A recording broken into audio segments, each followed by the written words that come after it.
ई trending का विरोध कर रहे सरपंचों को कांग्रेसी नेताओं का मिला समर्थन। बता दें कि ई ट्रेंडिंग के विरोध में सरपंचों का धरना पिछले कई दिनों से चल रहा है, जहां आज नूंह के सरपंचों को कांग्रेस का समर्थन मिला। इस मौके पर नूंह से कांग्रेस विधायक आफ्ताब अहमद व फिरोजपुर झिरका से मोहम्मद मामन खान ने धरने पर बैठे सभी सरपंचों को समर्थन दिया। विधायक आफ्ताब अहमद और मामन खान ने कहा है कि कांग्रेस सरकार सरपंचों के साथ भरपूर समर्थन के साथ खड़ी है। कांग्रेसी नेता विधायक ई ट्रेंडिंग को लेकर सरकार पर हमला करते हुए बोले, कहा जब तक सरपंचों को थोपे गए दोनों कानून सरकार वापस नहीं लेती तब तक कांग्रेस का समर्थन उनके साथ रहेगा। उन्होंने सरकार के द्वारा लगाए गए कानून का विरोध किया। विधायक ने कहा कि राइट टू रिकॉल कानून मंत्री और विधायकों पर भी लागू होना चाहिए।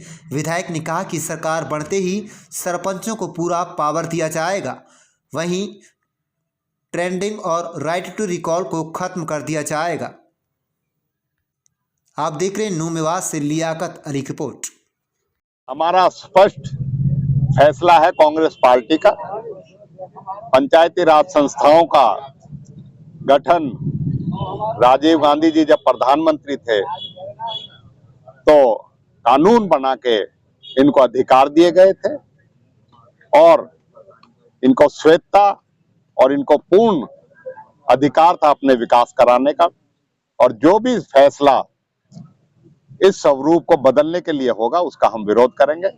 और मौजूदा बीजेपी सरकार पहले 2 साल तक तो पंचायत चुनाव के फैसले नहीं कराए अपनी ढुलमुल नीति की वजह से। कभी आरक्षण का बहाना ले लिया, कभी स्टे का बहाना ले लिया। हमने कांग्रेस पार्टी ने हमेशा विधानसभा में इस बात को पुरजोर तरीके से उठाया।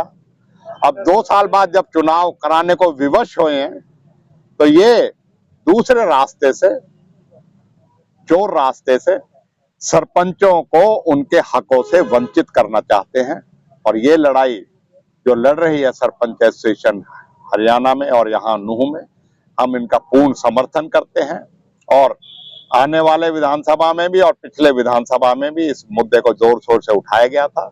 और हम पूर्ण तरीके से जब तक ये सरकार इसको मांग को वापस, इस जो अपने कानून बनाया है ई टेंडरिंग का, उसे वापस नहीं ले लेती, हम इनके साथ खड़े हैं। और इसी तरीके से राइट टू रिकॉल जो सरपंचों के ऊपर और पंचायत राज संस्थाओं के सदस्यों के ऊपर जो लगाया गया है, सरकार में अगर नैतिक जिम्मेवारी है और नैतिक इसमें हिम्मत है तो सबसे पहले सांसद और उसके बाद विधायकों पे राइट टू रिकॉल करे, जब जाके सरपंचों के ऊपर ये जो तलवार लटकाने का काम कर रहे हैं जब उसको लागू करें। हम इनके साथ पूर्ण तरीके से अपना सहयोग भी, अपना समर्थन भी दे रहे हैं और आगे भी देते रहें। सबसे पहले तो ये जो सरपंच भाई बैठे हैं ई टेंडरिंग को लेकर के, राइट टू रिकॉल को लेकर के, कांग्रेस पार्टी का इनके साथ भरपूर समर्थन के साथ खड़े हैं। जब तक कि इन दोनों कानूनों के वापस नहीं लेंगे तब तक हमारा साथ इनके साथ रहेगा। और जो ये कानून लेके आए हैं ये बिल्कुल मैं इनका विरोध करता हूँ। ये वाजिब इनके कानून नहीं है। जिस तरह से गलत कानून ये लोगों के ऊपर थोप रहे हैं कि राइट टू रिकॉल, अरे ये कहाँ की बात है?